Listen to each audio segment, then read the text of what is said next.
Hi everyone, welcome back to our channel IAS talks. ഇന്ന് നമ്മൾ discuss ചെയ്യാൻ പോകുന്നത് act of 1786. So let's move to the topic.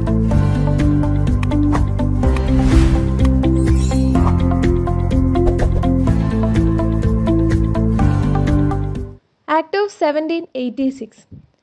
Act of 1786 വരുമ്പോഴേക്കും നമുക്ക് കാണാൻ സാധിക്കും, പുതുതായി ഗവർണർ ജനറൽ ഓഫ് ബംഗാളായി ലോർഡ് കോൺവാലിസ് അധികാരമേൽക്കുകയാണ്. ഈ ലോർഡ് കോൺവാലിസ് എന്ന് പറയുന്നത് നമ്മൾ കഴിഞ്ഞ പിറ്റ്സിൻ്റെ ആക്ട് ഓഫ് 1784 പറഞ്ഞിരുന്നു. അതായത് 1783 അമേരിക്കൻ റവല്യൂഷനിൽ ബ്രിട്ടൻ അമേരിക്കയോട് തോൽക്കുകയാണ്. ആ സാഹചര്യത്തിൽ ബ്രിട്ടനെ ലീഡർഷിപ്പ് നൽകിയിരുന്ന അല്ലെങ്കിൽ ബ്രിട്ടനെ നയിച്ചിരുന്ന വ്യക്തിയാണ് ആര്? Lord Cornwallis. സോ അദ്ദേഹത്തിൻ്റെ നേതൃത്വത്തിലാണ് ബ്രിട്ടൻ എന്ത് ചെയ്യുന്നത്? അമേരിക്കയോട് പരാജയപ്പെടുന്നത്. അപ്പം ഇത്രയും വലിയൊരു പരാജയം ഏറ്റുവാങ്ങിയ ഒരു വ്യക്തിയെ ഗവർണർ ജനറൽ ഓഫ് ബംഗാളായിട്ട് നിയമിക്കാൻ കാരണം എന്താണ്? So what will be the reason?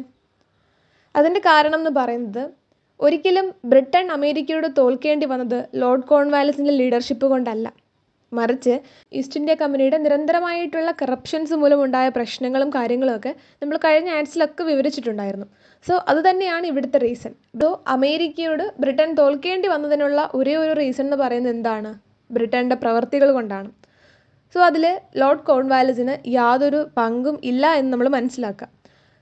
അതുമാത്രമല്ല, ലോർഡ് കോൺവാലിസ് എന്ന് പറയുന്നത് വളരെ എഫിഷ്യൻ്റ് ആയിട്ടുള്ള ഒരു റൂളറാണ്, വളരെ എഫിഷ്യൻ്റ് ആയിട്ടുള്ള ഒരു ബ്യൂറോക്രാറ്റാണ്. അദ്ദേഹത്തിൻ്റെതായിട്ടുള്ള ക്വാളിറ്റീസ് ആണെങ്കിലും അദ്ദേഹത്തിൻ്റെതായിട്ടുള്ള ഒരുപാട് വ്യക്തിപരമായിട്ടുള്ള നിലപാടുകളും ഒക്കെ ഉള്ള ഒരു വ്യക്തിയാണ് ആര്? Lord Cornwallis. സോ അതുകൊണ്ടാണ് അദ്ദേഹത്തെ എന്ത് ചെയ്യുന്നത്? ഗവർണർ ജനറൽ ഓഫ് ബംഗാൾ എന്ന സ്ഥാനത്തേക്ക് അദ്ദേഹത്തിൻ്റെ നാമം അല്ലെങ്കിൽ അദ്ദേഹത്തിൻ്റെ പേര് നിർദ്ദേശിക്കുന്നത്. എന്നാൽ അതേസമയം ലോർഡ് കോൺവാലിസിന് ഇത്തരത്തിലുള്ള സ്ഥാനമാനങ്ങളിലോടോ അല്ലെങ്കിൽ ഇത്തരത്തിലുള്ള പൊസിഷൻസിനോടോ ഒന്നും താല്പര്യമുണ്ടായിരുന്ന വ്യക്തിയല്ല. എന്നാൽ അദ്ദേഹത്തെ ഈ ഒരു ഗവർണർ ജനറൽ ഓഫ് ബംഗാൾ എന്ന പദവി സ്വീകരിക്കാൻ വേണ്ടി നിർബന്ധിക്കുകയാണ്.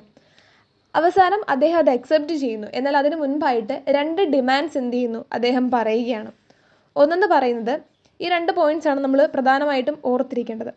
ഒന്നെന്ന് പറയുന്നത്, നമ്മൾ ഓൾറെഡി പറഞ്ഞു, എക്സിക്യൂട്ടീവ് കൗൺസിൽ എന്ന് പറയുന്നൊരു ബോഡിയുണ്ട്. ആ ബോഡി എന്തിനു വേണ്ടിയിട്ടുള്ളതാണ്? ഗവർണർ ജനറൽ ഓഫ് ബംഗാളിനെ അസിസ്റ്റ് ചെയ്യാൻ വേണ്ടിയിട്ട്, അദ്ദേഹത്തിന് വേണ്ടുന്ന നിർദ്ദേശങ്ങളൊക്കെ നൽകാൻ വേണ്ടിയിട്ടുള്ള ഒരു സമിതിയാണ് ഏത്? എക്സിക്യൂട്ടീവ് കൗൺസിൽ എന്ന് പറയുന്നത്.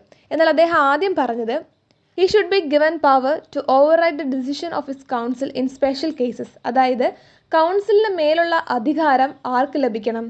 ഗവർണർ ജനറൽ ഓഫ് ബംഗാളിന് ലഭിക്കണം. And the second one is that he must be the commander in chief also. അതായത് ഗവർണർ ജനറൽ ഓഫ് ബംഗാളും അദ്ദേഹം തന്നെ ആയിരിക്കണം, അതോടൊപ്പം തന്നെ കമാൻഡർ ഇൻ ചീഫും അദ്ദേഹം തന്നെ ആയിരിക്കണം.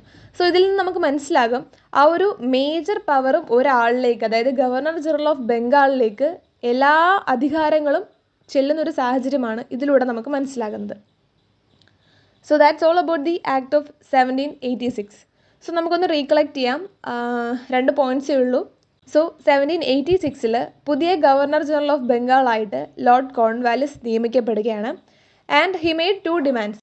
എക്സിക്യൂട്ടീവ് കൗൺസിലിന് മേലുള്ള അധികാരം ഗവർണർ ജനറൽ ഓഫ് ബംഗാളിന് ലഭിക്കണമെന്നും ആൻഡ് ഈ ഗവർണർ ജനറൽ ഓഫ് ബംഗാൾ തന്നെ ആയിരിക്കണം ആര്? Commander in chief. സോ ഇത് രണ്ടുമായിരുന്നു അദ്ദേഹം മുൻപോട്ട് വെച്ച demands. So that's all about act of 1786. Stay tuned to this channel for more videos.